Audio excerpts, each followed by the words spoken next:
Sindaco di Raffadali Silvio Cuffaro, il fratello, l'ex presidente della regione Totò Cuffaro, essere ricoverato per via del Covid. Diciamo che è un virus molto strano, purtroppo è successo quello che non ci aspettavamo.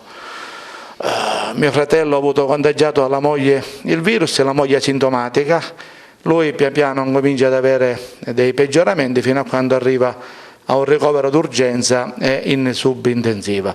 Sono stati dei giorni, devo dire, in cui ha tenuto tutta la famiglia in tensione, perché quando purtroppo il virus si manifesta in questo modo non sappiamo poi dove va a finire. Avevamo già un coinvolgimento polmonare serio. Bene, oggi possiamo dire che finalmente è riuscita a superare la fase di criticità, è ancora in subintensiva, ma si aspetta un giorno all'altro di ritornare di nuovo nel reparto Covid, quindi ha superato il periodo critico e si sta piano piano incominciando a riprendere la sua vita, a incominciare a respirare naturalmente senza avere il supporto dei macchinari.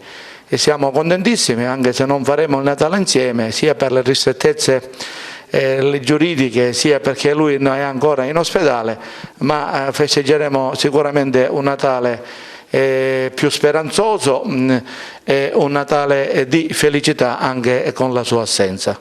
Comune, oggi siamo a quota zero, questo lo si deve perché stanno molto attenti, perché riescono, nonostante a svolgere una normale vita quotidiana, a dotarsi di quei movimenti, di quel